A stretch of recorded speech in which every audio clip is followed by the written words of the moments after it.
9వ అధ్యాయంలో కొన్ని శ్లోకాలు తీసుకుంటున్నాం. రాజవిద్య రాజగుహ్యం అనేటువంటి దాని పేరు మాస్టర్ గారు ఇచ్చింది బుక్ ఆఫ్ రాయల్ పాత్ అని ఇచ్చారు. ఆ 9వ అధ్యాయం దాంట్లో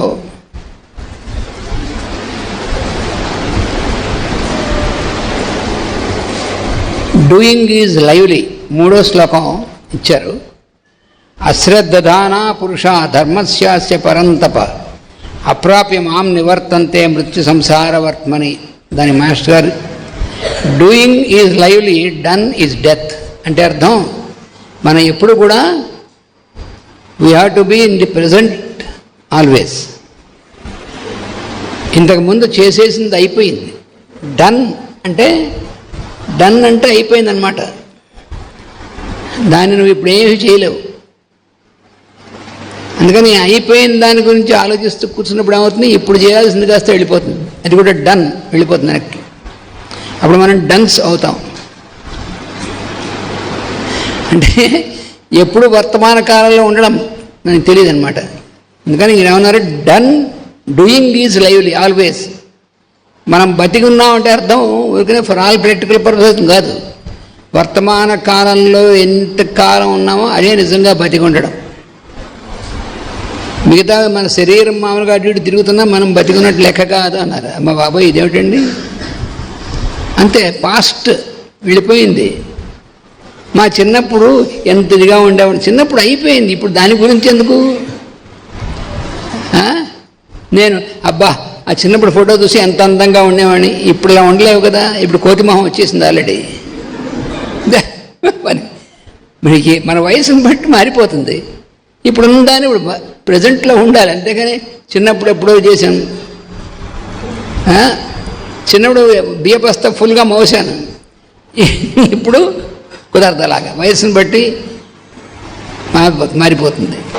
అందుకని డన్ వెనక్కి అయిపోయినటువంటి దానికి ఎక్కువ ఇంపార్టెన్స్ ఇవ్వకూడదు. డూయింగ్, అందుకని డూయింగ్ ఈజ్ లైవ్లీ. మనం చేస్తూ వర్తమాన కాలంలో ఉన్నాడు. ఇప్పుడు మనం డూయింగ్, ఇప్పుడు మనం ఇక్కడ భగవద్గీత చదువుతున్నాం, దాన్ని అర్థం చేసుకోవడానికి ప్రయత్నం చేస్తున్నాం. ఇది డూయింగ్ నౌ. ఇక్కడ కూర్చుని మనం నిన్న ఏం చేసాం, నిన్న ఏం చేస్తే వాళ్ళు ఎందుకు, నిన్నటి సంగతి అయిపోయిన దాన్ని, అంటే పుస్తకంలో మాత్రం అయిపోయిన దాన్ని తీసేయమని అర్థం కాదు. మన జీవితంలో మనం అనవసరంగా రాంగ్ అప్లికేషన్ చేస్తూ ఉంటాం. అది చదివేసి పారేసాం, చదివేసి పారేస్తే నీ లైఫ్ పారేసుకుంటానంటే లెక్క. భగవద్గీత రోజు చదువుకుంటారా అంటే అయిపోయింది తీసేయమన్నారు కదా, భగవద్ చదివేసాం తీసి పారేసి వస్తే మన లైఫ్ పారేసుకున్నట్టే. ఇన్స్ట్రక్షన్స్ ఇది. అందుకని ఇన్స్ట్రక్షన్స్కి అప్పుడప్పుడు చూసుకోవాలి. మనకు గుర్తున్నాయి అనుకుంటాం కానీ ఏం గుర్తుండవు ఎక్కువ. అందుకని ఎప్పటికప్పుడు మనం ఇవాళ మనం ఏం చేస్తున్నాం, ఏం చేయమన్నారు, ఏం చేస్తున్నాం అనేటువంటిది చూసుకుంటూ మనం చేస్తూ ఉండాలి. అందుకని doing is lively, done is death. ఎప్పుడు కూడా అంతే. Those who have done have died. అంటే మాస్టర్ గారు సెంటెన్స్ వేసుకొని డైరెక్ట్గా అలా ఉంటాయి. దోస్ హూ హ్యావ్ డన్, నేను ఆల్రెడీ ఈ పని చేసేసాను అంటే చేసి పారేసినట్టు అనమాట. అంటే okay. Those who are doing are ever living. ఎప్పుడూ మనం కర్తవ్యాన్ని ఆచరిస్తూ ఉన్నటువంటి వాళ్ళే ఎప్పుడూ జీవిస్తూ ఉన్నటువంటి వాళ్ళు అని అర్థం. ఎవరు చెప్పారు? కృష్ణుడు చెప్పాడు. మాస్టర్ గారు దాన్ని ఇంగ్లీష్లో ఇచ్చారు అంతే. చెప్పింది సాక్షాత్ భగవంతుడైనటువంటి కృష్ణుడు చెప్పాడు. ఈ జీవితం మొత్తం ప్రతి క్షణం నువ్వు నీ కర్తవ్యాన్ని, మీరు వారి మధ్యలో మాట్లాడితే బయటకు వెళ్ళిపోండి. నేను అందరిని అబ్జర్వ్ నేను ఇక్కడ చెప్తూ ఉంటాను కానీ అందరిని అబ్జర్వ్ చేస్తుంటా, గుర్తుపెట్టుకోండి. ఇప్పటికే మీకు తెలిసి ఉంటుంది ఆ సంగతి. మధ్యలో మాట్లాడితే ఎవరైనా పంపించేస్తాను నేను మొహమాటంగా. వినదలుచుకుంటే వినండి, లేకపోతే వెళ్ళిపోండి. అందుకని మన జీవితంలో ప్రతి క్షణము మనం ఏం చేస్తున్నామో అక్కడ దాని యందు ఉంటూ ఆ పని చేస్తూ ఉన్నటువంటి వాడు మాత్రమే జీవించి ఉన్నటువంటి వాడు అని కృష్ణుడు చెప్పాడు. అలాగే ఫ్యూచర్ గురించి రేపు ఏం చేయాలో టెస్ట్ పెట్టుకో, అంతే. రేపు చేయవలసిన టెస్ట్ ప్రోగ్రామ్ కానీ రేపేం చేయాలని దాని గురించి ఇప్పుడు ఆలోచిస్తున్నామో ఇప్పుడు చేసేది కాస్త వెళ్ళిపోతుంది. అందుకని ఎప్పుడు ప్రెజెంట్, ఇప్పుడు మనం ఏం చేస్తున్నామో చేస్తూ ఎప్పటికప్పుడు మనం అప్పుడు ఏం చేస్తున్నామో ఆ చేయవలసిన పని చేస్తూ ఉన్నటువంటి వాడు మాత్రమే ఎవర్ లివింగ్, ఎప్పుడు ఉన్నటువంటి వాడు. Continuing in doing is present. Continuing in doing is present. That means you have to continue in doing your work. అదేమిటండి 24 hours మనం పనిచేస్తే ఎట్లా 24 hours చేయమని లేదు. రెస్ట్ అవసరం వచ్చినప్పుడు రెస్ట్ తీసుకోమని చెప్పాడుగా భగవద్గీతలోనే, తీసుకోవచ్చు. బట్ మనం వర్క్ చేయడం అనేటువంటి చేస్తున్నప్పుడు కంటిన్యూయింగ్ అంటే ఇప్పుడు చేస్తున్న పని అప్పుడు చేయాల్సిన పని చేస్తూ ఉండాలి. ఆ పని అయిన తర్వాత నెక్స్ట్ పని ఏం చేయాలో టేకప్ చేయాలి. ఇప్పుడు మనం క్లాస్ అయిపోయింది, నెక్స్ట్ పని ఏం చేయాలి? లంచ్కి వెళ్ళాలి. అది కూడా పని. అది కూడా మనం దానికి ఎంతవరకు అవసరమో అంతవరకు చేయాలి. నెక్స్ట్ వర్క్ ఏమిటి అని చూసుకోవాలి.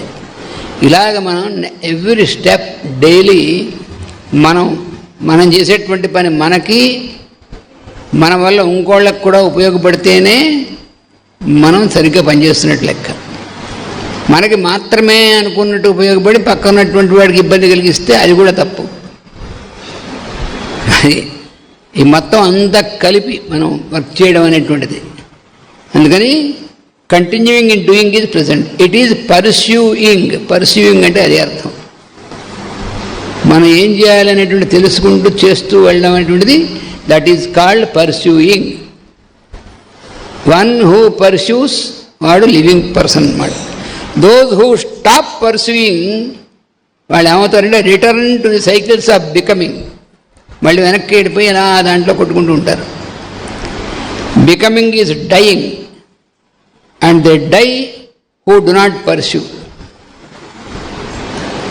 నెక్స్ట్ ఏం చేయాలి, what next I have to do, what next I have to దాన్ని చేస్తూ ఉండేటువంటి వాళ్ళు లివింగ్ ఉన్నట్టు. లేకపోతే దే కెనాట్ లివ్ ఇన్ మీ అంటే ఐయామ్ అనేటువంటి దాంట్లో వాళ్ళు జీవించిన వాళ్ళు కారు, జాగ్రత్త అని చెప్పాడు. అందుకని చాలా ఇంపార్టెంట్ అనమాట. మనం గుర్తుపెట్టుకోవాల్సింది, మన లైఫ్లో గుర్తుపెట్టుకుని ఇంప్లిమెంట్ చేసుకోవాల్సింది. మనం ఎప్పుడు కూడా దీనికి ఏం చేయాలి, మన మనస్సుని ముందు అక్కడ ఉంది ట్రిక్ అంతా. మన మనస్సు ఏం చేస్తున్నాడు, జాగ్రత్తగా ఉండకపోతే పాస్ట్లోకి లాగేస్తూ ఉంటుంది. నన్ను అప్పుడు వాడు తిట్టాడు, వాడు తిట్టిన వాడు బాగానే ఉన్నాడు, ఎప్పుడో అయిపోయింది సంగతి, మొన్న సంగతి. మొన్న తిట్టాడు, ఇప్పుడు ఎందుకు ఏడుస్తున్నావు? ఇప్పుడు నువ్వు చేయాల్సిన పని అది చేయాలి. కానీ వాడు నన్ను తిడతాడా అంటే తిట్టేశాడు, వెళ్ళిపోయాడు. నన్ను అంటాడా అనేసాడు, అయిపోయింది. ఎలా ఉంటుంది, మా అత్తగారు నన్ను తిట్టింది, ఆవిడ ఇప్పుడు లేదు అసలు. ఎప్పుడో తిట్టింది వాళ్ళ అత్తగారు, ఆవిడ చనిపోయి 10 ఏళ్ళు అయిపోయింది. ఇప్పుడు కూడా మా అత్తగారు నన్ను తిట్టిందే అని ఏడుస్తుంటారు కొంతమంది. ఓసి మీద 10 మీ అత్తగారు ఎక్కడున్నారు, నువ్వెక్కడున్నావు, ఇప్పుడు ఎందుకు ఏడుస్తావు అంటే అప్పుడు దానికి ఇప్పుడు ఏడుస్తుంది. అంటే ఇప్పుడు ఈవిడ కూడా బతికున్నట్ట లెక్క, వెళ్ళిపోయినట్ట. దీన్ని బట్టి మాత్రం ఆవిడ కూడా వెళ్ళిపోయిన ఆవిడ కింద లెక్క. చూసారా ఎంత ఫూలిష్ మనం చేసేటువంటి పని. పోనీ తిట్టినవాడు వాడు హాయిగానే ఉన్నాడు, బాగానే ఉన్నాడు, నువ్వెందుకు ఏడుస్తావు? వాడు ఉన్నాడు, ఎటువంటి నీకు అనవసరం.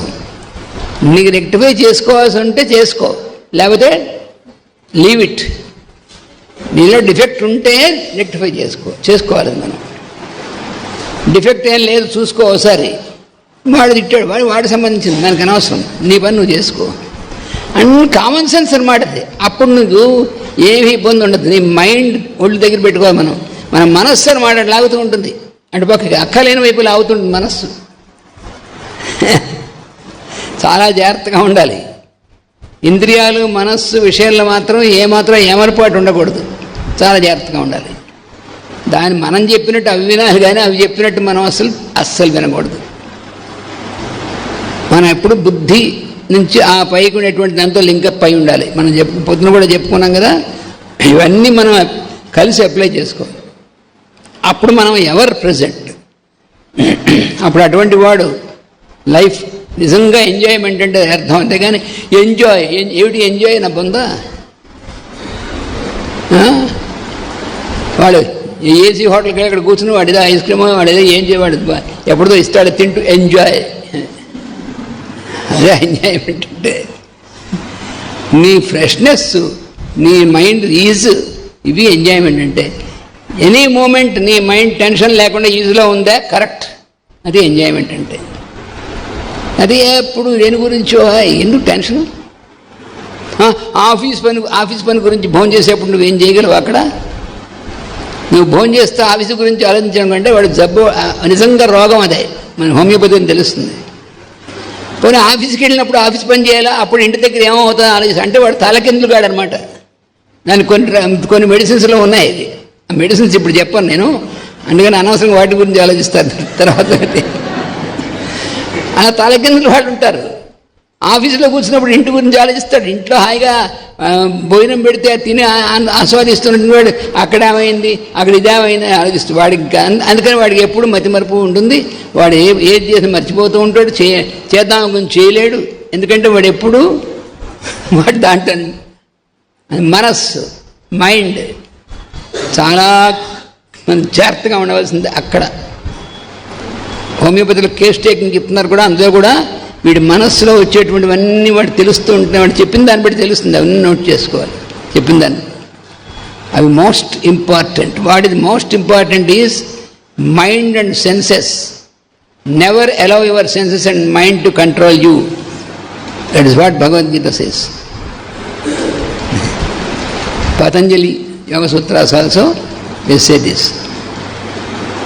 You should be able to direct your senses and mind according to your will.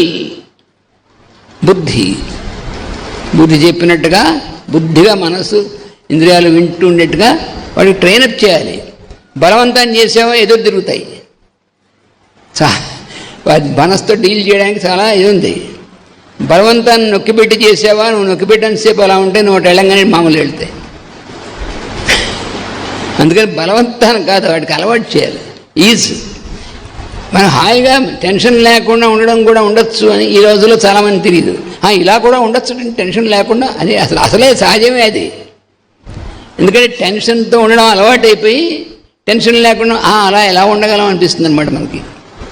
So we are habituated to always dwell in some tension, anxiety and these things. Therefore, if anybody says you can live without all these things, how is it possible? Like this we question. It is possible when you are practicing yoga. మానసికంగా ఇవన్నీ most important. అది ఇక్కడ చెప్పింది చాలా important. భగవంతుడు చెప్పండి, I am doing the background of deeds అనే creation మొత్తం భగవంతుడి యొక్క నిజం. కంటిన్యూస్గా భగవంతుడు ఆయన యొక్క స్టాఫ్ అంటే దేవతలు కంటిన్యూ. అందుకనే వాళ్ళు ఎప్పుడు అమృతులు అంటే ఎప్పుడు ఉన్నటువంటి వాళ్ళు, ఎప్పుడు వాళ్ళకి డెత్ లేదు. ఎందుకని వాళ్ళు చేస్తూ ఉంటారు కాబట్టి. ఇదే అసలు సీక్రెట్ అక్కడ ఉంది. వాయుదేవుడు ఉన్నాడు, ఆయనకి డెత్ ఉందా? ఆయన డెత్ ఉంటే మనం ఉండం అసలు. ఆయనకి ఎందుకు లేదు? కంటిన్యూస్గా సృష్టి మొదల నుంచి ఈ కల్పం అయ్యేంత వరకు ఆయన పని చేస్తూనే ఉంటాడు. Lot of pulsations. ఆయన చేయాల్సిన పని ఆయన చేస్తూ ఉంటాడు. మనందరూ అంతా చేస్తున్నాడు. అది అయిపోయింది కాసేపు అదేం ఉండదు వాళ్ళకి. ఇది అందుకనే దేవతలు అనేటువంటి వాళ్ళు ఆ ప్లేన్లో ఉన్నటువంటి వాళ్ళకి ఈ లిమిటేషన్స్ ఉండవు. అంటే దీంట్లోంచి వాళ్ళు పైకి వెళ్ళి ఆ పై స్టెప్లోకి ఎక్కిన వాళ్ళు అన్నమాట వాళ్ళు. అలాగే మాస్టర్స్ వాళ్ళు కూడా అంతే. మేము ప్రత్యక్షంగా చూసాం కదా వాళ్ళని. ఎనీ మూమెంట్ ఒక ఫ్రెష్గా అప్పుడే కోసినటువంటి గులాబీ పువ్వు ఎంత ఫ్రెష్గా ఉంటుందో మేము ప్రత్యక్షంగా అంత ఫ్రెష్ ఎప్పుడు కూడా. అసలు వాళ్ళు రాత్రి వాళ్ళు పడుకుని లేచిన తర్వాత పక్క చూస్తే అసలు పడుకున్నారా అన్నటువంటి అనుమానం. అసలు అంత ఫ్రెష్. అది అంటే ఇక్కడ అసలు ఫ్రెష్నెస్ ఎనీ మూమెంట్. అదే చూసాం మాస్టర్ గారిలో కానీ తాతగారులో కానీ వాళ్ళందరూ, రామకోట తాతగారు, ఇంకా కొంతమంది యోగుల్ని చాలామంది చూశాను, అవధూతల్ని, యోగుల్ని. అంత ఫ్రెష్గా ఉంటుంది ఎప్పుడు. కారణం ఏమిటంటే ఇదే కారణం. ఇవి ఆచరించడం వల్లే ఉంటారు, అందుకంటే ఏం లేదు. వాళ్ళు చాలా గొప్పవాళ్ళు కాబట్టి ఉన్నారు అని గొప్ప లేదు. అసలు గొప్ప అనేటువంటిది లేదని చెప్పారు మాస్టర్ గారు. మంచివాడుగా ఉండాలి కానీ గొప్పవాడుగా ఉండాలనుకోవద్దన్నారు. మనం పొద్దున చదువుకున్నాం.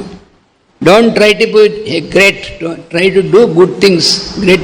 Good, you must be a good person, not great person. అది చెప్పారు మాస్టర్ గారు. ఆయన ఎప్పుడు తను గ్రేట్ పర్సన్ అనుకోలేదు. ఆయన గ్రేట్ పర్సన్ మనం అనుకోమంటే అనుకోవచ్చు, కానీ ఆయన ఎప్పుడు అనుకోలేదు. ఎందుకంటే గుడ్ పర్సన్, మన గుడ్నెస్ అది కావాల్సింది. దాని గురించి చిన్న పుస్తకం పొద్దున్న చదువుకుంటున్న ప్రిసెప్ట్స్లో చాలా ఇచ్చారు. అది చదువుకుంటే మనకు అర్థమవుతుంది. అందుకని ఏది మనం నేర్చుకోవాలనేటువంటి దాంట్లోది. తర్వాత ఇంకో శ్లోకం పికప్ చేసుకున్నాను ఇందులోంచి ఇన్స్ట్రక్షన్ లాగా.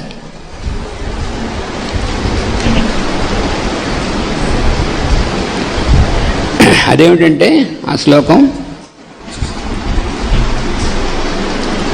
అనన్యాశ్చింతయంతో మాం ఏ జనాః పర్యుపాసతే తేషాం నిత్యాభియుక్తానాం యోగక్షేమం వహామ్యహం. ఇది భగవంతుడు ఇచ్చినటువంటి అష్యూరెన్స్. ఏమన్నది? Those who think of me as no second thing can meditate upon me. అంటే అయాం అనేటువంటిది. They are ever in my synthesis. అప్పుడు ఏం చెప్పాడు? I take care of their synthesis and their welfare. ఇది చేసినట్లయితే మనకి మన సమస్తము భగవంతుడు చూస్తూ ఉంటాడు. మన మొట్టమొదట మనం చేయమని చేస్తే అది చెప్పింది 22వ శ్లోకం 9వ అధ్యాయంలో. చాలా ఇంపార్టెంట్, మనందరికీ వచ్చి చాలామందికి ఈ శ్లోకం, కానీ దాని అర్థం ఇది. అలాగే 26వ శ్లోకం, ఇది కూడా అందులో కూడా ఏం చెప్పాడంటే, పత్రం పుష్పం ఫలం తోయం యో మే భక్త్యా ప్రయచ్చతి తదహం భక్త్యుపహృతం అశ్నామి ప్రయతాత్మనః. ఏం చెప్తున్నాడంటే, whenever you give anything to anyone, గుళ్ళోకి వెళ్ళి భగవంతుడిగా ప్రశ్నటువంటిది అది ఒకటే కాదు. Whenever you give anything to anyone, offer it with devotion అని గుర్తుపెట్టుకోండి. ఆ ఇచ్చేప్పుడు ఆ తీసుకుంటున్నటువంటి వాడి రూపంలో అంతర్యామి అయినటువంటి భగవంతుడు ఉన్నాడని గుర్తుపెట్టుకుని డివోషన్, భక్తితో ఇయ్యి. చిన్నపిల్లవాడికి ఏం పెడుతూ కూడా భక్తి, చిన్నపిల్లాడిలో ఉంది కూడా అదేగా. అది నీ మనస్సులో భక్తి అనేటువంటి భావంతో చెయ్యి. అందుకనే మన భాగవతం చదువుకుంటే అర్థమవుతుంది. ఆ బృందావనం, ఆ వ్రజనం అనేటువంటి గోపికలు గోపకులు వాళ్ళందరూ వాళ్ళ పిల్లలకి స్నానం చేస్తూ కృష్ణుడికి చేస్తున్నట్టుగా భావన చేసేవాడు. వాళ్ళ పిల్లలకి ఆనందం పెడుతూ కృష్ణుడికి పెట్టినట్టుగా భావన చేసేవాడు. కృష్ణుడు వంటికి వచ్చినప్పుడు ఎలాగో పెడతారు. కృష్ణుడు వంటనే ఉండడుగా, వాడు తిరుగుతూ ఉంటాడు. తమ పిల్లల్లో కూడా వాడినే చూస్తారు. అది వాళ్ళ భక్తి అంటే. తర్వాత తమ భర్తలకు కానీ, అయితే మన ఇంటికి వచ్చినటువంటి అతిథులకు కానీ, ఎవరికైనా సరే, లేకపోతే ఇంటికి వచ్చేటువంటి వాళ్ళకి, లేకపోతే ఒక ఆవుకి ఏమైనా పెడుతున్నారు, అప్పుడు కూడా అదే భావంతో పెడతారు. అందుకనే exception, whenever you give anything to anyone అంటే ఇంక దానికి ఇది అది వీరు వాళ్ళ, anyone to anything to anyone, offer it with devotion. అది మోస్ట్ ఇంపార్టెంట్, డివోషన్, భక్తితో. బికాజ్ ఎందువల్లంటే you are offering it to me in the core. That is the reason. To whom you are offering? You are offering it to the indweller lord in that form. అక్కడుంది రహస్యం. నువ్వు గుళ్ళోకి వెళ్ళి నువ్వు ఇచ్చినటువంటిది భగవంతుడు సమర్పణ చేస్తున్నావు, అది ఓకే. అది ఎందుకని? దీనికి ట్రైనింగ్ కోసం. ఒక దేవాలయంలోకి వెళ్ళి అక్కడ మనం సమర్పణ చేసి అక్కడ మనం నమస్కారం చేసుకుని మళ్ళీ వస్తాం అక్కడ ప్రసారం తీసుకుని. ఇది దేనికంటే మనకు ట్రైనింగ్. అలాగే మన చుట్టూ కనిపిస్తున్నటువంటి జీవరాశులు అందరూ కూడా ఆ భగవంతుడి గుళ్ళో గర్భగుడిలో ఉన్నట్టుగానే మన లోపల కూడా ఆ భగవంతుడు ప్రతి ఒక్కళ్ళు ఉన్నారు, నీలోనూ ఉన్నారు, వాళ్ళ అందరిలోనూ ఉన్నారు. కనుక నువ్వు సమర్పించేది ఏదైనా సరే ఎవరు తీసుకుంటున్నారు? భగవంతుడు స్వీకరిస్తున్నాడు అని గుర్తుపెట్టుకో. అది devotion. What ever you offer with devotion to any one, I receive it through him ఎంత క్లియర్గా చెప్పాడు చూడండి. నువ్వు ఎవరికి ఏదైనా ఆఫర్ చేసి ఇస్తున్నప్పుడు, ఆఫరింగ్ అంటే ఇచ్చేయడం అర్థం, అందుకని ఇచ్చి మళ్ళీ తీసుకోవడం కాదు. రెండు రకాలుగా ఉంటుంది. మన ఏదో ఒక వస్తువు కాసేపు మీ దగ్గర ఉంచండి అని ఇచ్చి మళ్ళీ తర్వాత తీసేసుకోవడం, అది కాదు ఆఫరింగ్ అంటే. అది ఇచ్చేస్తూ ఇదం నమమా, ఇక నుంచి నాది కాదు, నా మమా మనం చెప్పుకున్నాం, గుర్తుందా? మమా అంటే నాది, నా మమా అంటే నాది కాదు. అలాగ భగవంతుడికి గుడ్లు అర్పించడమే కాదు, మనం ఎవరికైనా అన్నం పెడుతున్నాం, లేకపోతే ఎవరికైనా పండిచ్చాం, నా మమా అని మనసులో అనుకుని ఇది అనుకూలం అటువంటి భగవంతుడికే అని సమర్పించాలి. అందుకని తిరిగి తీసేసుకోవడానికి కాదు. నేను ఏదో బ్యాగ్ పట్టుకున్నాను అనుకోండి, మీరు ఎవరినో వచ్చినప్పుడు మీ బ్యాగ్ని కాసేపు పట్టుకో అని తర్వాత మళ్ళీ నా బ్యాగ్ తీసుకున్నాను, ఇది సమర్పించడం కాదు అది. అందుకనే సంస్కృతంలో చతుర్థీ భక్తి అనేటువంటిది ఒకటి ఉంది. చతుర్థీ భక్తి అనేటువంటిది సంప్రదానే అంటారు. అంటే సంప్రదానం అంటే ఇచ్చివేయడం. అందుకని ఎప్పుడు కూడా సమర్పణ చేసేటువంటిది చతుర్థీ భక్తిలోనే ఉంటుంది. దేవాయ, కృష్ణాయ, లేకపోతే మన స్నేహితుడికి ఇచ్చాం, సఖాయ, ఎవరికైనా సరే మనం ఇచ్చేసి తీసుకోకుండా ఉన్నటువంటిది మాత్రం చతుర్థీ భక్తిలోనే ఉంటుంది అని చెప్పి దాన్ని సంప్రదానం అన్నారు. దాని పేరు ఎలా పెట్టారు? సంప్రదానం అంటే ఇచ్చివేయుట అని అర్థం. ఇచ్చి మళ్ళీ తీసుకోకుండా ఉండేటువంటిది. మాస్టర్ గారు ఒకసారి ఈకే గారు అక్కడ కరీంనగర్లో ఒక ఊరు వెళ్ళారు, ఒక నరసింహస్వామి క్షేత్రానికి. అక్కడ నదీ స్నానం చేశారు. నదీ స్నానం చేసి బయటకు వచ్చిన తర్వాత అక్కడ మామూలుగా ఉన్నటువంటి బ్రాహ్మణులు అవన్నీ చేయిస్తూ ఉంటారు కదా, వాళ్ళు ఈయన దగ్గర కూడా వచ్చి, అయ్యా నీకు సంకల్పం చేయిస్తాం అంటే, ఈయన నేను గురువు గారిని, నాకు నువ్వు సంకల్పం అనలేదు, అలాగే అని చెప్పి సంకల్పం చేసి వాళ్ళు చేశారు. అంతా అయిన తర్వాత, అయ్యా మీ ఇష్టం, మీరు ఏది ఇచ్చినా సరే. మాస్టర్ గారు వేలుకుని ఉంగరం తీసి ఇచ్చేశారు. అయ్యి బాబోయ్, మీ ఉంగరం అవును నీకు ఇచ్చేసాను, తీసేసుకో, నీదే నాది కాదు అన్నారు. అయితే ఇచ్చేశారు. Can you imagine this?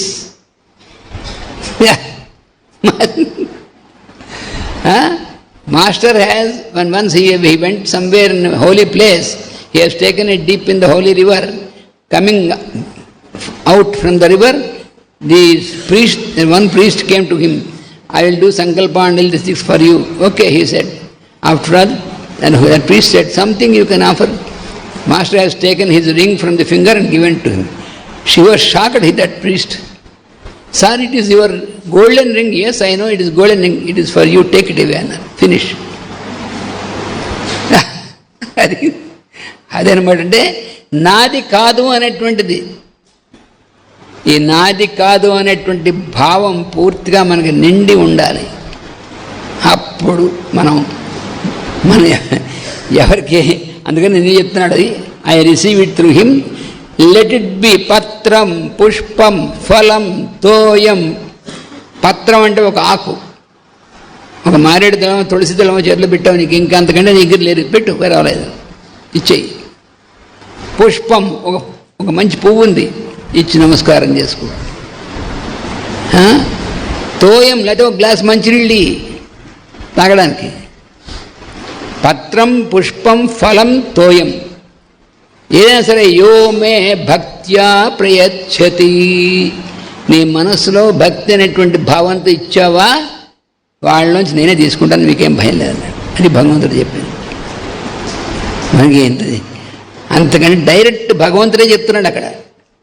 ఇంకా అంతకంటే ప్రమాణం ఏమిటి? చూసారా ఎంత ఇంపార్టెంట్ శ్లోకం అది.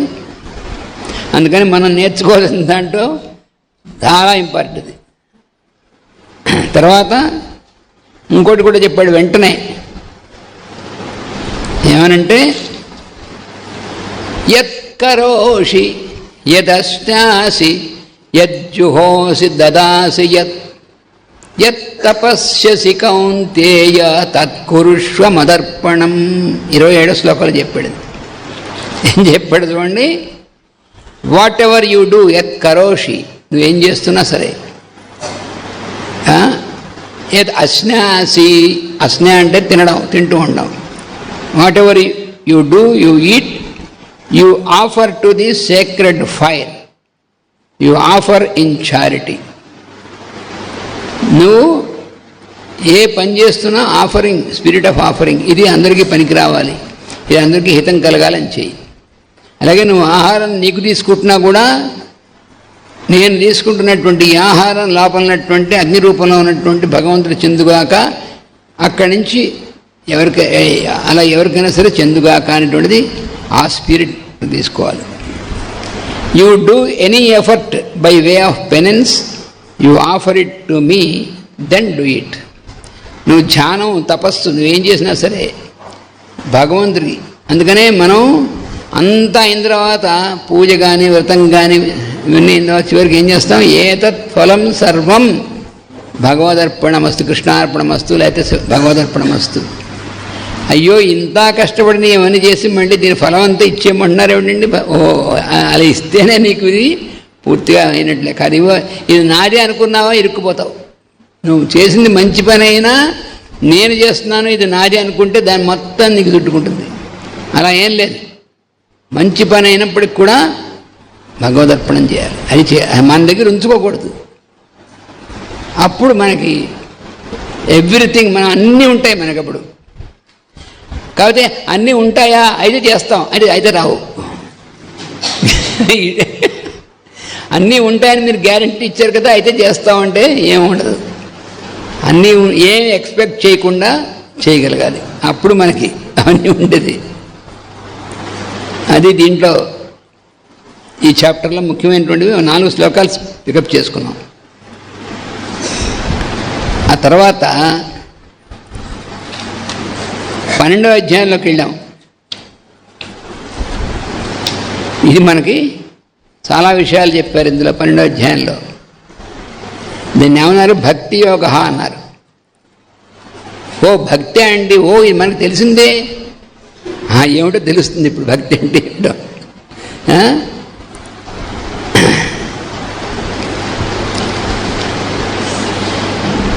ఎవడు భక్తుడు అసలు?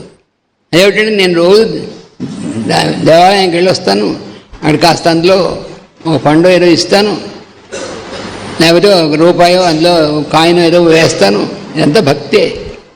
అలాగే నేను సంవత్సరానికి ఒకసారి తిరుపతి వెళ్ళొస్తాను, గుండు చేయించుకుంటాను, అక్కడ అన్నీ సమర్పిస్తాను, ఇదంతా భక్తే. అసలు మన గురించి మనం చాలా చెప్పేసుకుంటుంటాం, నాకు ఎంత భక్తి అంత భక్తి. నేను రోజు బ్రహ్మాండంగా సంకీర్తన చేస్తాను, ఇదంతా బాగానే ఉంది నాయన. ఇవన్నీ కూడా భక్తికి సోపానములు తప్ప ఇది భక్తి కాదు అన్నాడు. ఎవరు? నారద మహర్షి చెప్పాడు నారద భక్తి సూత్రాల్లో. ఇవన్నీ నువ్వు భక్తి అనుకుంటావు, చూసావా, నీ క్వాలిఫికేషన్స్ అని కాదు, భక్తికి సోపానములు. నువ్వు పూజ చేసినా ఏం చేసినా ఇవన్నీ కానీ అసలు ఉండవలసినవి ఎవడో చెప్తున్నాడు. అద్వేష్ట సర్వభూతానాం మైత్రః కరుణ ఏవ చ నిర్మమో నిరహంకారః సమసు దుఃఖ సుఖక్షమీ. ఏం చెప్తున్నాడు చూడండి 13వ శ్లోకంలో ఏం చెప్తున్నాడు? అద్వేష్ట సర్వభూతానాం. మనకి ఎవరి యందు కూడా ద్వేషం అనేటువంటిది ఉండకూడదు. ఈ శ్లోకము అలాగే తర్వాత శ్లోకంలో కూడా సంతుష్ట సతతం యోగి లక్షణాలు, భక్తుడైనటువంటి వాళ్ళ లక్షణాలు వరుసను ఇచ్చాడు ఈ శ్లోకాల్లో.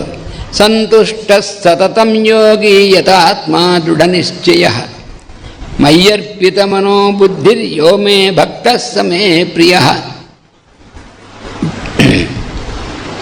చూసారా, దీన్ని మన మాస్టర్ గారు ట్రాన్స్లేషన్ ఇస్తూ ప్రాక్టికల్ స్టెప్స్లా ఇచ్చారు.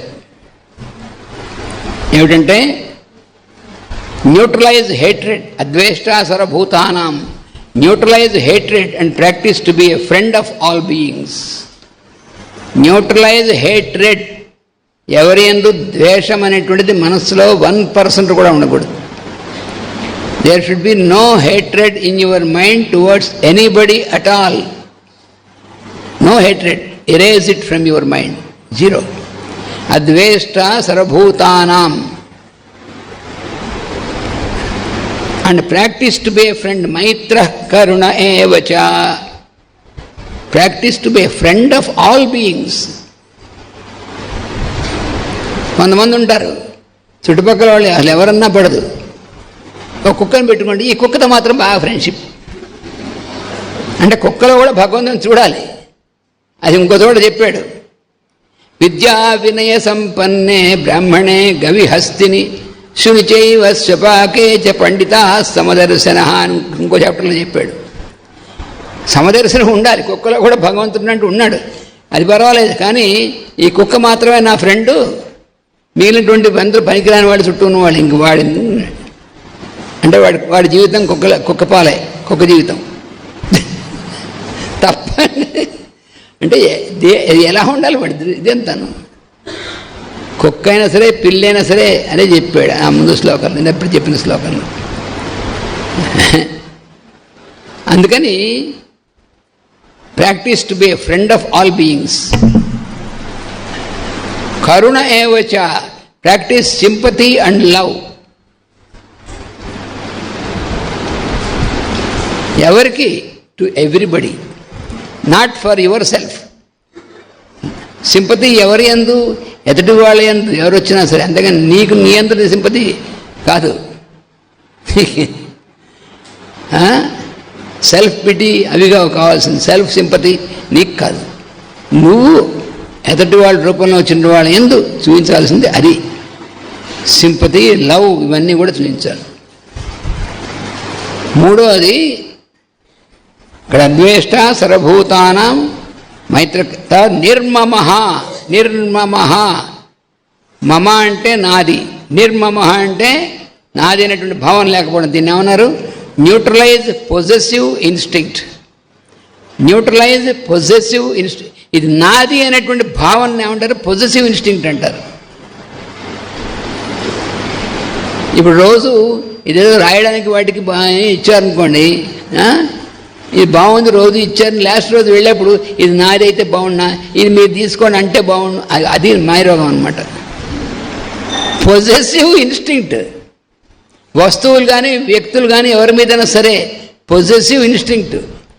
మన ఫ్రెండ్ ఉన్నా అనుకోండి, ఆ ఫ్రెండ్ మళ్ళీ ఇంకోటితో మాట్లాడుతున్నాడు, ఇంకోటితో కూడా ఫ్రెండ్షిప్ చేస్తున్నాడు, నాతో మాత్రమే ఫ్రెండ్గా ఉండే, అది మాయరోగం అంటే. అదేంటది? అసలు ఎలాంటి భావన ఉండాలి? అందరితోనూ స్నేహంతో ఉండాలని చెప్తే మనతో తప్ప ఇంకెవరితో మాట్లాడకూడదు. అంటే వ్యక్తుల్ని, వస్తువుల్ని అన్నిటినీ కూడా నాది అంటే పొజెసివ్ ఇన్స్టింక్ట్. చాలా most dangerous is this possessive instinct. మనస్సులో ఇరేస్ చేసి పారేయాలి పొజెసివ్ ఇన్స్టింక్ట్. అదే అంటున్నారు న్యూట్రలైజ్ పొజెసివ్ ఇన్స్టింక్ట్. నిర్మమ అంటే అది అర్థం. తర్వాత నిరహంకార, stop feeling that you are your ego. నిరహంకార, మనలో అహంకారం అనేటువంటిది, అంటే అహంకారం అంటే మనం అనుకునే అర్థం కదా, అహంకారం అంటే నేననేటువంటి భావం అది ఉంది, ఈగో అంటారు దాన్ని. కానీ నేను ఈగోయే నేననేటువంటిది అది తప్పు. అందుకని నిరహంకార, stop feeling that you are your ego. Ego అంటే ఏమిటి చెప్తున్నారు వెంటనే? Ego is but consciousness localised. అది ఈగో అంటే. కాన్షియస్నెస్ లోకలైజ్డ్ అంటే ఎలాగా? మొత్తం విశ్వంత ఆకాశం, మహా ఆకాశంలో మనం ఒక ఇల్లు కట్టుకుని అందులో ఒక గది కట్టుకుని అందులో ఉన్నాం అనుకోండి, ఈ ఇంట్లో ఉన్నటువంటిది లోకలైజ్డ్, లిమిటెడ్ అన్నమాట. అలాగే మన ఈగో అనేటువంటిది కూడా కాన్షియస్నెస్ లోకలైజ్డ్ అండ్ స్టకప్, ఈ రెండు. అందుకని నేనే అదే అనేటువంటిది ఐడెంటిఫికేషన్ ఉంటే అది ఉండకూడదు. నిరహంకార, అందుకని నిర్మమో నిరహంకార. సమ దుఃఖ సుఖ క్షమి, దాని గురించి కూడా neutralise your responses to happiness and sorrow. సుఖము దుఃఖము రెండింటికి కూడా సమానమైన విధంగానే నువ్వు తీసుకోవాలి. రెండు సమానంగా తీసుకోవాలి నువ్వు, సుఖం దుఃఖం. ఇవాళ సుఖంగా ఉంది అని మెడిసిపడకూడదు, ఇవాళ ఇబ్బందిగా ఉందని కష్టపడు అక్కలు రావక్కలు. నేను I can do that.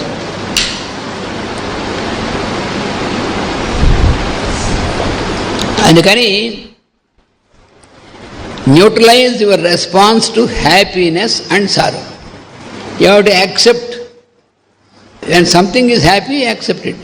When something is not happy also, don't get into sorrow, accept it.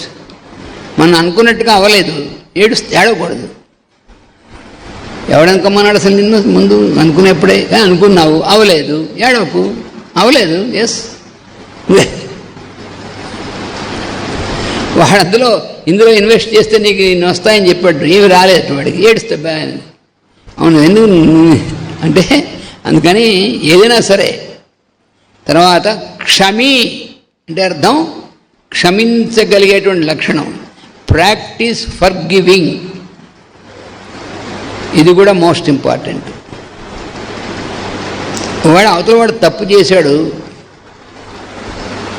నీ యందు అంటే అవతల వాడు 10 మందిని చావగొడుతుంటే ఆపాలి మనం వెళ్ళి, అది కాదు. నీ యందు నేను తిట్టడమో లేకపోతే నేను ఎవడో కొట్టడమో లేకపోతే నీ యందు పొరపాటుగా ప్రచారం చేయడమో ఏవో చేశాడు అనుకోండి, తర్వాత కాదని వాడికి తెలిసిపోయింది, క్షమించవలే అంతే. క్షమి అంటే వాడు, అంతేగాని తన్ని తాను క్షమించేసుకోవడం కాదు. అవతల వాడు నీ ఎందుకు తప్పు చేసినా, if any person commits mistake against you, forgive him. క్షమి అంటే అర్థం. అలాగే సంతుష్ట సతతం యోగి యతాత్మా దృఢ నిశ్చయ. సంతుష్ట, లివ్ కంటెంటెడ్, లివ్ కంటెంటెడ్, ఇది సంతుష్ట అంటే. సతతం యోగి, you can put your effort to higher things, but you always live in contentment. నువ్వు ఎప్పుడు కూడా ఎందుకంటే హయ్యర్ థింగ్స్ చేద్దామనేటటువంటి నువ్వు చేయాలి ప్రయత్నం, కానీ కంటెంట్మెంట్ ఎప్పుడు కూడా సంతోషం. ఏమున్నా సరే అంటే సంతోషం, ఏదైనా పర్వాలేదు. అందుకని సంతుష్ట సతతం యోగి, అది ఒకటి చెప్పింది, ఎంత క్లియర్ కట్గా చెప్పారు కొన్ని. యథాత్మ, ఆల్వేస్ కంటిన్యూస్గా compose your, but you always live in that. యథాత్మ దృఢ నిశ్చయ, compose your counterparts into the I am in you. మయ్యర్పిత మనోబుద్ధి, అది మన మయ్యర్పిత మనోబుద్ధి అంటే నీ మనస్సు బుద్ధి అనేటువంటివి ఉన్నాయే, your counter parts. My Arpita, నేను లోపల ఈశ్వరుడుగా నేను నీలో ఉన్నా కదా, నాకు సమర్పణ చెయ్యి. మయ్యర్పిత మనోబుద్ధి, మయ్యర్పిత మనోబుద్ధి. అలాగే దృఢ నిశ్చయ అన్నాడు. దృఢ నిశ్చయం అంటే let your decisions be stable until they are integrated and synthesized into the only one decision for life. జీవితం మొత్తానికి ఒక దృఢ నిశ్చయం ఉండాలి. దృఢమైనటువంటి నిశ్చయం, ఇగో ఇది సన్మార్గము, దీని ఈ విధంగా ఈ మార్గం నడుస్తాను. ఇగో సేవా మార్గం మన మాస్టర్ గారు ఇచ్చారు, సేవ మార్గం ఇచ్చారు. జీవితం అంతా ఇలాగ వెనక్కి మళ్ళకుండా దీంట్లో నడుస్తా, ఈ సేవ చేసుకుంటే బాగుంది. అవతల వాళ్ళు సేవ చేసుకుని నాకు బాగుందని అనుకోమంటారండి బొత్తిగాను అంటే మాస్టర్ గారు చెప్పారు. ఎవడైతే నిష్కారణంగా అవతల వాడికి సంతోషం కలిగిస్తాడో వాడు నిష్కారణంగా ఎప్పుడు సంతోషంగా ఉంటాడన్నారు. The one who makes others happy without any reason, that person will always be happy without any reason. That is what master EK said. You can try in your life, verify that for yourself. మనం అందరినీ ఏ కారణం కూడా లేకుండా అందరినీ ఆనందంగా ఉంచి వాళ్ళకి ఆనంద స్థితి అనేటువంటి ప్రయత్నం చేస్తాము. అటువంటి వాడు ఎప్పుడూ ఆనందంగానే ఉంటాడు, వాడికి అసలు ఇంకోటే ఉండదు. Always he will be happy. ఇది ప్రాక్టికల్గా మనం చేస్తే మనకు అర్థమవుతుంది. ఇది ఇంకోళ్ళు ఇప్పుడు నేను మీకు చెప్పినా కూడా ఏదో అనుకుంటాం, మీరు ప్రాక్టీస్ చేస్తే మీకు అర్థమవుతుంది. ఎవరికైనా సరే you have to practice it.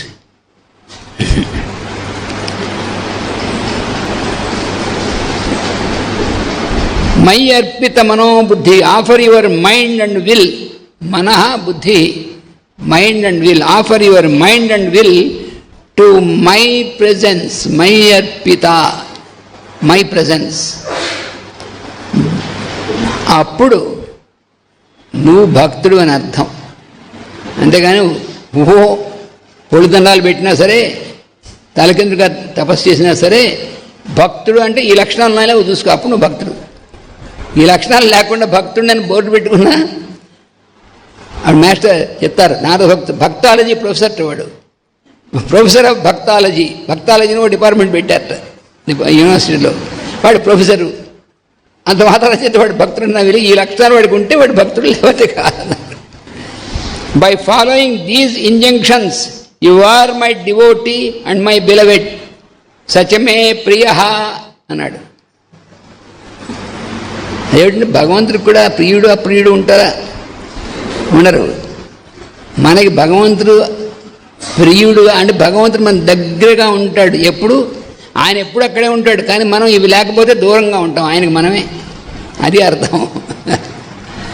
భగవంతుడికి మనం దగ్గరగా ఉండాలంటే ఈ లక్షణాలు మనలో లేకపోతే మనం ప్రాక్టీస్ చేసుకోవాలి. మనం ఇంకొక there is no exception than to practise these traits. అబ్బా ఇంత ఎక్సెప్షన్ లేరంటే కొంతైనా కొంచెం మనం ఎక్సెప్షన్ నో క్వశ్చన్. నువ్వు బాగుపడాలంటే ఎక్సెప్షన్ ఇస్తే ఎట్లా? మనం బాగుపడటం కోసం ఆయన చెప్తుంటే దీనిలో కొన్ని కన్సెషన్ ఇస్తారా అంటే ఎట్లా? మీరు వచ్చి 10 రోజులు చక్కగా ఇవన్నీ నేర్చుకుందాం అని చెప్తే ఒకరోజు కాస్త బీచ్కి వెళ్ళి వీళ్ళు ఇస్తారు. ఎవరు అడుగుతున్నారు పేరెంట్స్, బీచ్కి వెళ్తే అక్కడ చాట్ తిని రావచ్చు, ఇలాంటివన్నీ ఉంటాయన్నమాట. అరే 10 రోజులు ఒక చోట ఉండి మంచి విషయాలు నేర్చుకోవడానికి మీకు అసలు అంతగా ఉందా?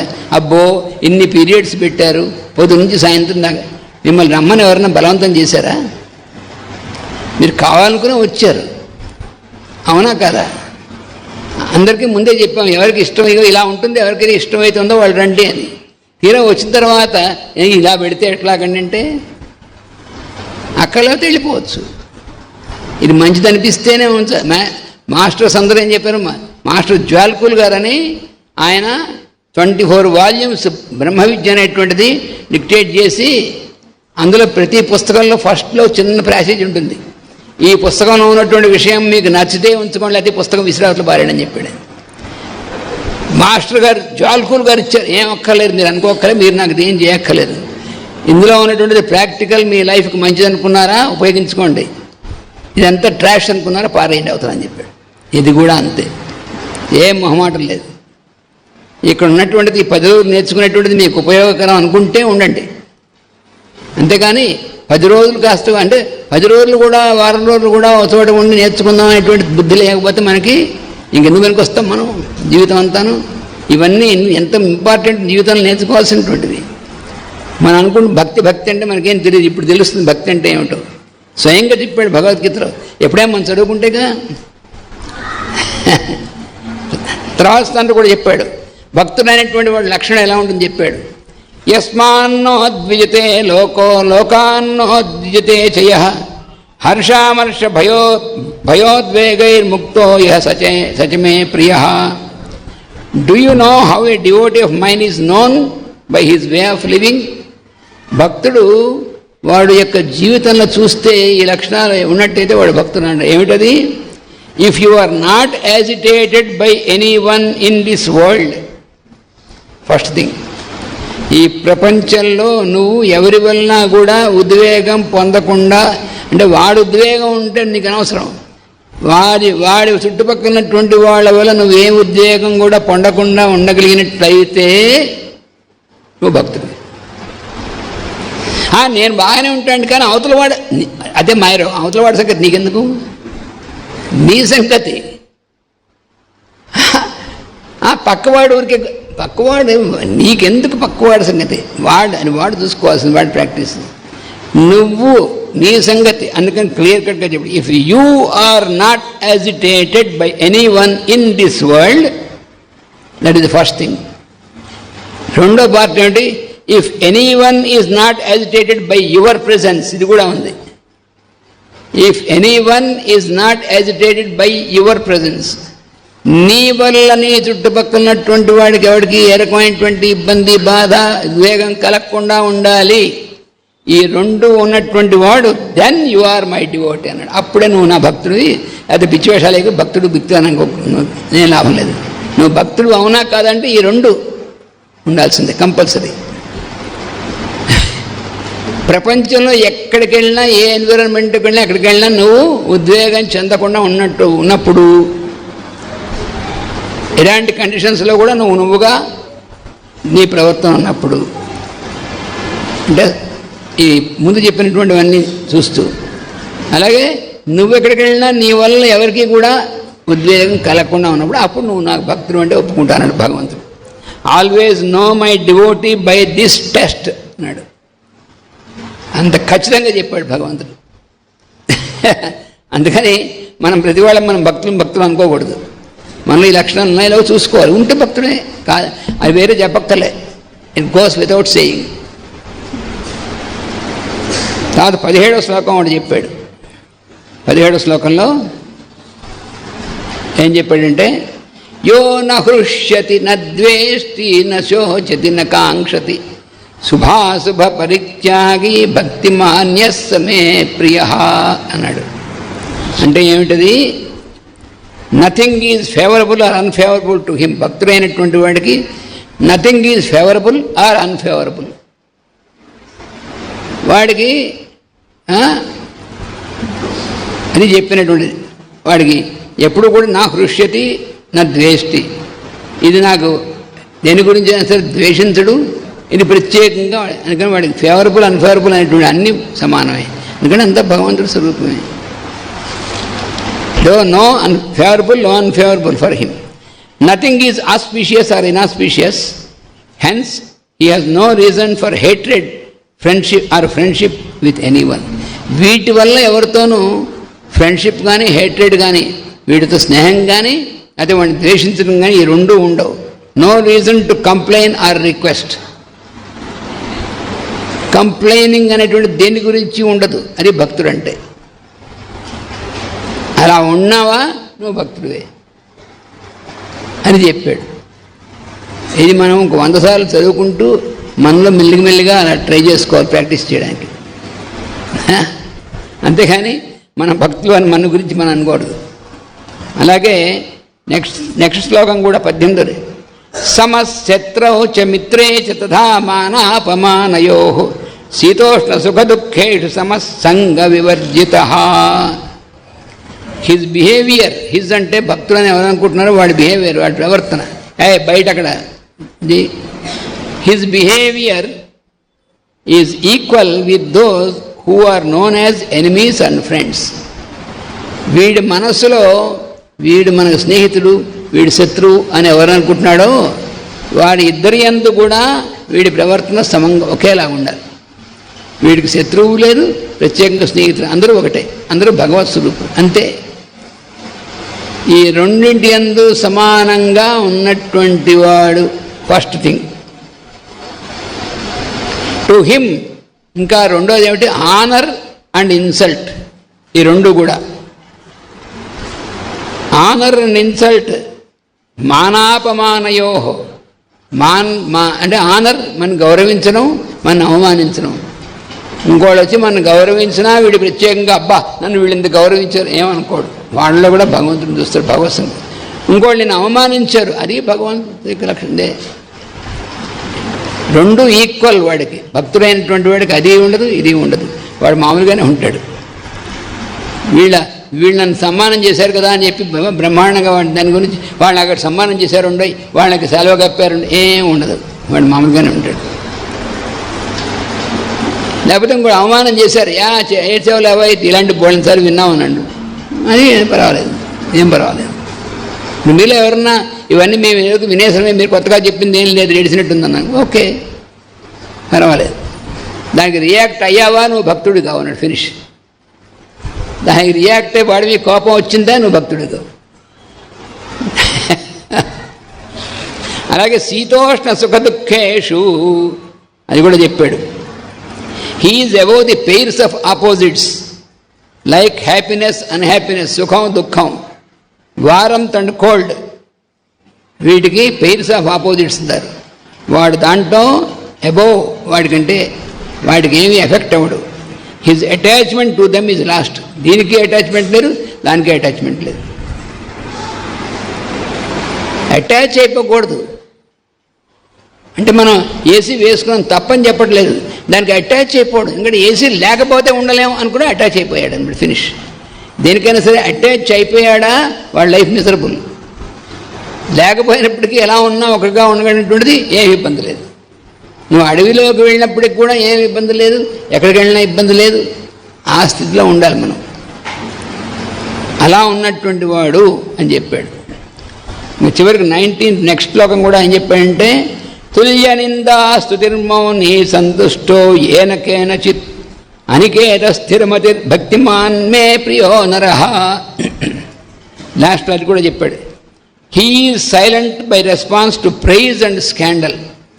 ఎవరన్నా పొగిడినా ఎవరన్నా తిట్టినా రెండింటికి ఈక్వల్, వాడికి ఏం సంబంధం లేదు. Pleased with anything and everything. Pleased with anything and everything. ఎప్పుడూ వాడికి ఇబ్బంది లేదు. He has nothing which he can call his own. నా సొంతము అని దేని గురించి అభిప్రాయం ఉండదు, ఇంక్లూడింగ్ హిజ్ బాడీ. మన దేన్నైనా సరే ఇది చేస్తాగా, మన శరీరాన్ని ఇంక్లూడింగ్ హిజ్ బాడీ. వాడి శరీరం కానీ ఇది కానీ లేకపోతే వాడు ఇది నా సొంతము, ఇది నాకు మాత్రమే సొంతం, ఇట ఏమి ఉండదు. వాడు ఎక్కడ ఉంటుంది ఇవన్నీ మనసులో ఉంటాయి. ఆ మనసులో కనుక మనం ప్రాక్టీస్ చేస్తే ఇవన్నీ ఏం చేయవు మనం. His mind is stable at all times and in all climes. వాడి మనస్సు స్థిరత్వం చెంది ఉంటుంది. అందుకని పూర్తిగా భగవదర్పణం అయిపోయిన తర్వాత ఇంక స్థిరత్వమే. అందుకని వాడికి ఇంకా ఇవేమీ చేయలేవు. వాడు భక్తుడు. అందుకని చెప్పాడు, ఇవన్నీ చెప్పాడు.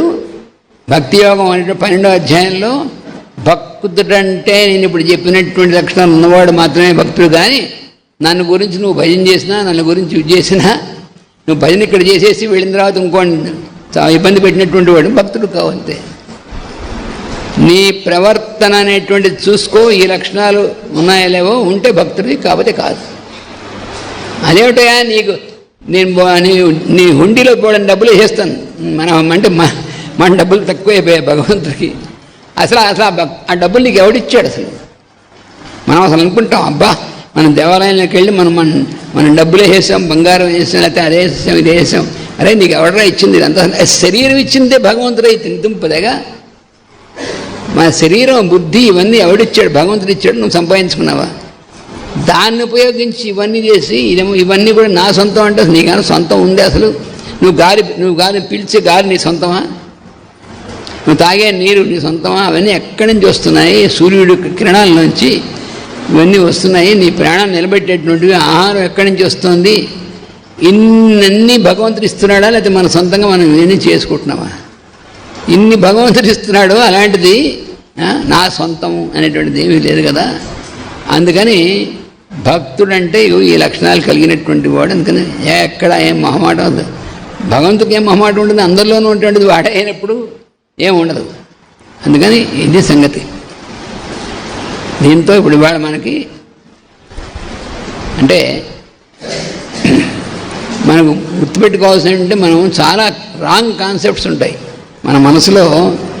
భక్తుడంటే బాగా బ్రహ్మాండంగా చేసినటువంటి వాడు, లేకపోతే మంచి రుద్రాక్షలు అవి ఇవి అన్నీ ఫుల్గా ఇక్కడి నుంచి వేసుకుని ఇవన్నీ వేసుకోవడం తప్పులేదు, వేసుకోవాల్సి ఉంటే వేసుకో, ఎవడు వద్దలేదు. కానీ భక్తి అనేటువంటి దానికి దీనికి సంబంధం లేనే లేదు. నేను రోజు గుళ్ళోకి వెళ్ళి దండం పెట్టుకుంది, ఎక్కడికి వెళ్ళను, పెట్టుకో. కానీ దండం పెట్టుకున్న తర్వాత నువ్వు వెళ్ళిన తర్వాత చేసేటువంటి పనులు ఉన్నాయి, అందులో ఇవన్నీ చేస్తున్నావా లేదా? అది అక్కడే. గుళ్ళో దండం పెట్టుకుంటావు, ఇంట్లో దండం పెట్టుకుంటావు, దండం చేస్తావు, అందరూ కనిపిస్తున్నప్పుడు ఇంకా ఎక్కువ పెట్టుకుంటావు, అన్నీ సంబంధించింది. కానీ whether you are living according to these things which are given by the lord himself, ఇచ్చినటువంటిది నువ్వు ఉండగలుగుతున్నావా లేదా? అంతే, దట్స్ ఆల్. అయితే మనం ఇలా ఉండలేకపోతే భగవంతుడు మనం శిక్షిస్తా, ఏం శిక్షించడు. గుర్తుపెట్టుకోండి, భగవంతుడు శిక్షించడు, మనమే శిక్షించుకుంటూ ఉంటాం లేని పనివన్నీ పెట్టుకుని. మన ఇవన్నీ భగవంతుడు ఇచ్చాడా? అక్కలేనివన్నీ మన మనసులో మనం పెట్టుకుని ఇది నాది, ఇది నాకు మాత్రమే సంబంధించింది, ఇవన్నీ భగవంతుడు చెప్పాడా? అందుకని మనం తెచ్చిపెట్టుకున్నటువంటి వాటితో మనం బాధపడుతూ భగవంతుడు మన పరీక్ష పెడుతున్నాడు, శిక్షిస్తున్నాడు. ఇవన్నీ ఊరికే తెలియనటువంటి తెలివి తక్కువ ఆలోచన. ఏం చేయడు భగవంతుడికి, అంతా ఆయన ఉన్నటువంటి వాడికి భగవంతుడిని ప్రత్యేకంగా ఒకటి మీద కోపం ఉంటుంది. అయితే రాక్షసుని ఎందుకు చంపాడు? ఎందుకంటే వాళ్ళు ప్రకృతిలో జరుగుతున్నటువంటి దానికి వ్యతిరేకమైనటువంటి పనులు చేసి దాన్ని ఆపడానికి ప్రయత్నం చేశారు. కాబట్టి ఆయన దిగొచ్చి వాళ్ళని సంహరించినప్పుడు కూడా ఏం చేశాడు? ఆ రూపంలో అంతర్యామిగా ఉన్నటువంటి తానే కాబట్టి దాన్ని విత్డ్రా చేశాడు అంతే. అంటే ఇది అర్థం అవ్వడం చాలా కష్టం. రావణాసురుని సంహరించాడు. ఏం చేశాడు? వాడికి 3 జన్మల్లోనూ రాక్షస జన్మ నుంచి రిలీవ్ చేయాలంటే ఆయనే రావాలి.